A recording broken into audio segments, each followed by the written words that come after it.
What's up, Marwen fans? It's Raphael from C Manga, and welcome back to another review of the Breaker New Ways. This week's chapter 186.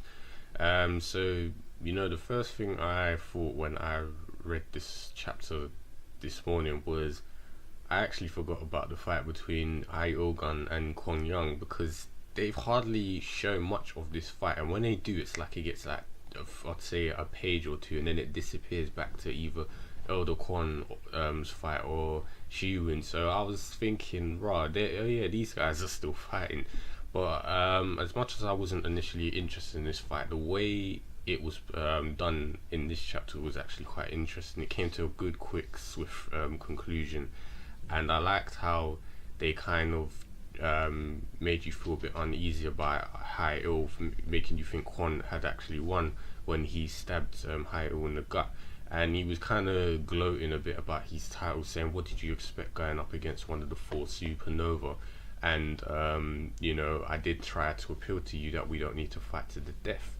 And thinking of the supernovas, we still haven't actually seen the fourth supernova. The only thing we can obviously assume is he's the Eastern something star supernova, but at this point there's been literally nothing revealed for him, and we still got 8 Grandmasters to be revealed, so that all could be done in part 3. So quite a lot to still show in the Breaker series.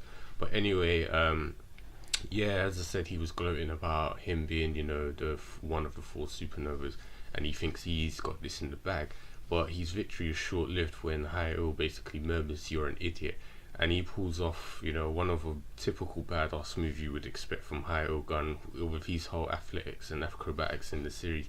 It's like he flips over not Elder Kwon, he flips over Kwon-Young's head while grabbing his head, and then it's like he launches him, throws him, making him flip towards a tree, and then it's like he follows up when he falls off the tree, and he's like he kicks him in mid-air upside down. The kick was brutal and it knocked him out.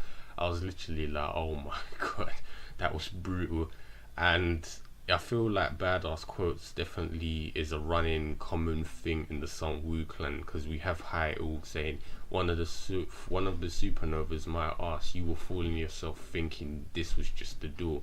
The elder would give me a scolding if he saw me like this." So what I like is Hi-Il's like thinking, when you get into a fight, it's usually life or death. You're fighting to the death. So if you think this is some little friendly spar, you were confused and you were wrong. And he proved that by literally curb stomping in Kwon-Young just like he did now. And I always like Hi-Il, and he seems to get, I'd say, overshadowed in this series. Never really highlighted enough, but I do like when he is shown in these fights. He does have some very entertaining moments and stuff like that, and this was one of them. Guys are badass.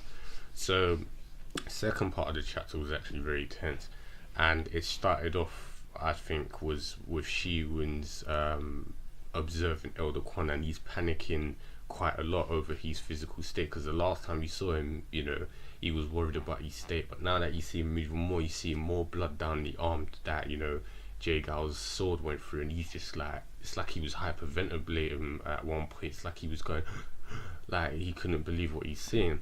And what I love about Elder Kwon is he did not give a damn about his condition. He's getting straight down to business, telling Chun-Woo that the detonator you're holding is basically a suicide switch, as there are bombs in the Seoul Tower. And typically Jung-chan is clueless as ever. He's like, "What are you talking about?" He's like, "Don't listen to them, no, not Dragon, they're just trying to trick you." And that was typical reaction from him, because he's literally out of the loop in everything. But Cool Guy gets his moment again of being quite perceptive when he was asked if this was true, and he was quite perceptive, thinking it must be true, because when he observed Chung-Woo's face, the reaction he got was like indifference. It's like Chun-Woo already knew the bombs were there. So does Chun-Woo actually intend to go out with a bang and kill himself, like blowing up everything? So I'm wondering, because Kaiser doesn't seem bothered that it's been revealed, and he seems to be enjoying himself. So I feel like something we've not been told is there somewhere underlining. I feel like some people know a lot more than that's being shown to us. So maybe Chun-Woo does know about the bombs in Seoul Tower, and he just didn't give a damn. So, as I mentioned earlier, Shi-Woon was literally losing it over the thought of Elder Kwon being in such a state, and he even had a very similar feeling to the time Elder Jung died, and he's like, this feeling, he's like, I've felt it before, and he's like, I can't see that, I don't want to see that happening again, not another death like this again. And it makes me think he's probably going to lose it next chapter or the next few chapters, regardless of whether Elder Kwon lives or dies. I definitely think he's going to snap soon. So Elder Kwon is entirely focused on Shi-Woon's safety as usual. It's like he tells him, you should stand back, Gaiju. I believe that they're going to kill themselves regardless of what I've told them. So I think what I said earlier about Chun-Woo knowing might be true. I think he might actually know about the detonator being, the bombs being in So-Chun. He doesn't care. And as soon as he said this, Chun-Woo's crew is already on the prowl and they're trying to attack Elder Kwon, most likely to subdue him, similar to what they tried to do before. You had Julia shouting out, this is the Elder's orders, so they're most likely trying to eliminate the threat so Chun-Woo can follow Ryu's plan. But that was a big mistake, because as soon as they even tried to get anywhere near Elder Kwon, nearly all of them were one-shotted in an instant. Weapons, bones, teeth were all smashed up and they were sent flying. Similar to that time we saw him do that against a group of SUC thugs, where he's just standing there, looked like he didn't move, and everyone's gone flying back. So Julia was literally the only one left, and Elder Kwon was literally going for blood. He's straight away going to claim her as his last victim. But before he has the chance to, Chun-Woo intervenes and attacks Elder Kwon, and obviously we're left with Shi-Woon screaming and cuts there. So we have another painful cliffhangers, and I'm just thinking, God, what's gonna happen?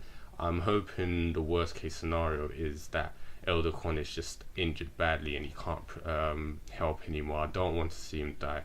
I think we've already had I'd say a significant death like that before when Elder Jung was killed. So to see him die, it seems like there's no room for it, or it's not necessary. So I'm just hoping that he gets knocked out and Shi-Woon just completely loses it next time it goes Black Origin threshold. But this time I hope he can control it, because we have seen hints of Shi-Woon being able to keep somewhat of his conscious and control the Black Origin threshold to an extent. So maybe after the whole Triple Blossom meditation, all the training he's done, not only will the Black Origin threshold be stronger, but maybe he'll have more control over it. I definitely think he's going to reach that state soon.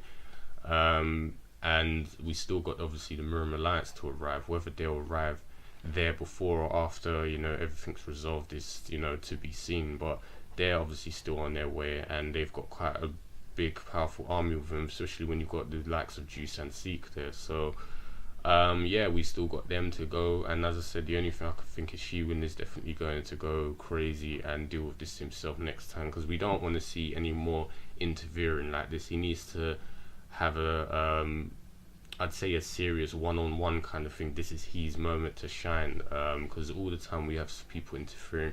I want to see Shi-Woon do something next time, and hopefully it will be Black Origin threshold time. So that's more or less it for this chapter. Painful cliffhanger. Enjoyed High Organ's little moment. Elder Kwon badass as usual, and wondering what's going to happen next time. So that's about it. You guys, as usual, leave a comment if you enjoyed this chapter, and I'll speak to you guys next time. Take care.